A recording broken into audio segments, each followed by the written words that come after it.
Hello friends, Sindhu Bhairavi அடுத்து வர எபிசோடில் என்ன நடக்கலாம் அப்படிங்கிறத பற்றி பார்க்கலாம். கிட்டத்தட்ட 2 வாரமாக ஸ்டோரியை ரொம்ப இன்ட்ரெஸ்டிங்காகவும் எமோஷனலாகவும், அதே நேரத்தில் சிந்துவுடைய யதார்த்தமான அன்பை ரொம்ப காதலாக சிவா கிட்ட காட்டிக்கிட்டு இருக்காங்க. இந்த 2 வாரமாகவுமே சிந்துவோட வாரம் அப்படின்னு தான் சொல்லணும்.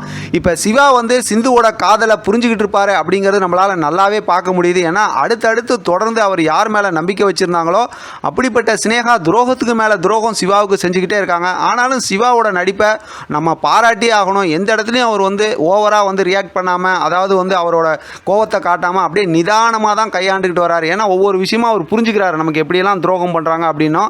அதே போல் பார்த்தோம்னா சிந்து பண்ணுற விஷயத்தையும் ஒன்று ஒன்றா வாட்ச் பண்ணிக்கிட்டே வராரு. சிந்து எவ்வளோ இவர் மேலே பிரியமாக இருக்காங்க அப்படிங்கிறதையும் அப்பப்போ கேட்டு தெரிஞ்சுக்கிறாரு. அந்த மாதிரி நெருப்பில் நான் உள்ளே இருந்தேன், நீ எதுக்கு உள்ளே வந்த அப்படிங்கிறது கேட்குறதா இருக்கட்டும். அடுத்து எல்லாருமே யோசிக்கும் போது நீ மட்டும் என்னை இந்த மாதிரி ஏன் காப்பாற்றுற அப்படிங்கிறதா இருக்கட்டும். அதே நேரத்தில் பார்த்தோம் அப்படின்னா இவருக்கு உடம்புக்கு முடியாமல் படுத்திருக்கும் போது நைட்டு ஃபுல்லும் முழிச்சுக்கிட்டு சிந்து சிவாவை பார்த்துக்கிறதா இருக்கட்டும் சொல்லி தொடர்ந்து ஒவ்வொரு இடத்துலையும் சிவா சிந்துவோட அன்பை ஆழமாக புரிஞ்சுக்கிறாரு. சிந்துவும் பார்த்தோம்னா அவங்களுடைய உண்மையான அன்பை சிவா கிட்ட காட்டிக்கிட்டு இருக்காங்க.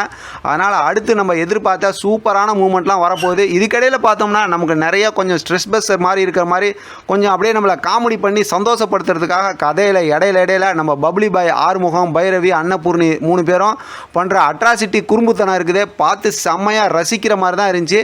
லாஸ்ட் எபிசோட்லாம் சான்ஸே இல்லை, செம்ம சூப்பராக அப்படியே ஒவ்வொரு விஷயத்தையும் கையாண்டார். சிந்துவாக இருக்கட்டும், அதே நேரத்தில் சிவாவாக இருக்கட்டும்.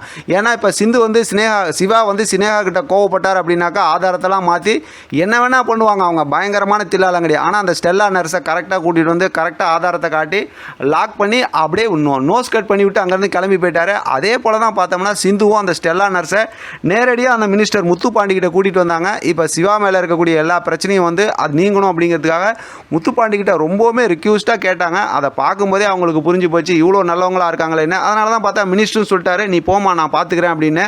உடனே பார்த்தோம் அப்படின்னாக்கா அதே ஸ்னேகாவாக இருக்கட்டும், தேவராஜன் அவங்க அப்பாவாக இருக்கட்டும், 2 பேர்த்தையும் கூப்பிட்டு வான் பண்ணது இல்லாமல் அந்த மினிஸ்டரோட ஒய்ஃப் இருக்காங்களா, ஆனால் அவங்க ஆரம்பத்தில் ரொம்ப ரவுடி மாதிரி கோவமாக சிவா கிட்ட நடந்துக்கிட்டாலும் இப்போ உண்மை தெரிஞ்சதுக்கப்புறம் சினேகாவுக்கு ஒரு அறை விட்டாங்க பாருங்கள். எல்லா தப்பையும் மறந்துருப்பாங்க. அந்த அளவுக்கு பொல்லார்னு அறை விட்டு கண் கலங்க வச்சுட்டாங்க. அதோட தான் எபிசோடு முடிச்சிருந்தாங்க. அதனால் நாளைக்கு வர ப்ரொமோ ரொம்பவுமே சூப்பரான ப்ரொமோவாக இருக்கும். ஆனால் அந்த ப்ரொமோவில் என்ன, நம்ம சிவா டாக்டர் சிந்துவோட அன்பை புரிஞ்சுக்கிட்டு ஒரு மாதிரி ரொமான்ஸ் மூமெண்ட்டை காட்டினா நமக்கு ரொம்ப சந்தோஷமாக இருக்கும். அப்படி இல்லாட்டி நம்ம பப்ளி பாய் வழக்கம் போல் ஆறுமுகம், பைரவியோட ஏதாவது ரொமான்ஸ் மூமெண்ட்டை காட்டுவாங்கன்னு தான் நான் எதிர்பார்க்குறேன்.